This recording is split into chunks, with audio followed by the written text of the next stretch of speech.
అమ్మాయి నిద్రలేచినప్పుడు ఆమె అకస్మాత్తుగా తన గదిలో తన కలల రాకుమారుణ్ణి చూసింది. అతనితో ఆమె తన జీవితాన్ని గడపాలని కలలు కనేది. తన కలల రాకుమారుడు తన ముందు ఉన్నాడని ఆ అమ్మాయి నమ్మలేకపోయింది. కాని వింత ఏమిటంటే అతను ఏమాత్రం కదలడం లేదు.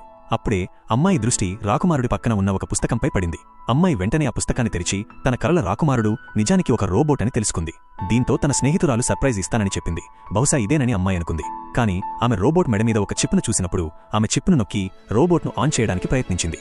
కాని రోబోట్ అప్పటికీ కదలలేదు. దీంతో ఆ అమ్మాయి పుస్తకాన్ని మరింత లోతుగా చదివింది మరియు రోబోట్ను ఆన్ చేయడానికి దానికొక ముద్దు ఇవ్వాలని తెలుసుకుంది. అమ్మాయి ఇది ఆలోచించి సిగ్గుపడింది. కాని తరువాత ఆమె ధైర్యం చేసి రోబోట్ ముద్దు ఇవ్వడానికి ముందుకు వచ్చింది. కాని మళ్లీ సిగ్గుపడింది. అమ్మాయి ఇంతకు ముందెప్పుడూ ఎవరికీ ముద్దు ఇవ్వలేదు. అందుకే ఇది ఆమెకు ఒక పెద్ద సవాలుగా ఉంది. కాని రోబోట్ను ఆన్ చేయడానికి ఆమె ఇది చేయక తప్పలేదు. దీంతో ఈసారి ఆమె రోబోట్ను ముద్దు పెట్టుకుంది.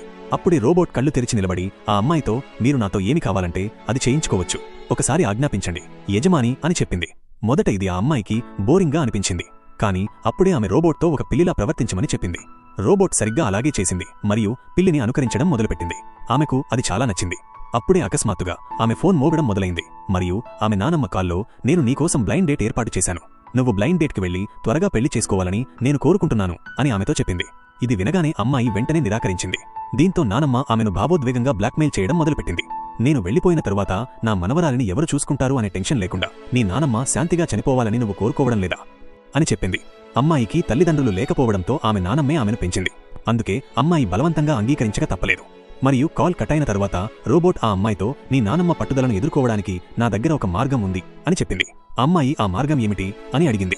రోబోట్, నేను అచ్చం మనిషిలా కనిపిస్తాను, నువ్వు నాతో నకిలీ పెళ్లి చేసుకుని నన్ను నీ నానమ్మకు పరిచయం చేస్తే ఆమె నిన్ను పెళ్లి కోసం ఎప్పుడూ ఇబ్బంది పెట్టదు అని చెప్పింది.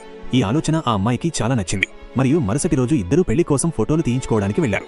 తన కలల రాకుమారుడిలా కనిపించే రోబోట్తో తన పెళ్లి జరుగుతుందని అమ్మాయి సంతోషంగా ఉంది. కానీ ఆమె పెళ్లి కార్డు మీద రోబోట్ పేరు తన కలల రాకుమారుడి పేరుతో సరిపోరడం చూసినప్పుడు ఆమె మళ్లీ ఆశ్చర్యపోయింది. అచ్చం ముఖంతో పాటు పేరు కూడా ఎలా ఒకటే అని. అప్పుడే రోబోట్ ఆమెకు, నేను ఇంటర్నెట్లో కార్డు కోసం పేర్లు వెతికాను మరియు ఈ పేరు ఎక్కువగా శోధించబడింది, అందుకే నేను ఈ పేరును ఎంచుకున్నాను అని చెప్పింది. దీనికి ఆ అమ్మాయికి అభ్యంతరం లేదు మరియు ఆమె రోబోట్ను నానమ్మకు పరిచయం చేయాలని ఆలోచించి దానికోసం సర్దుకోవడానికి వెళ్ళింది.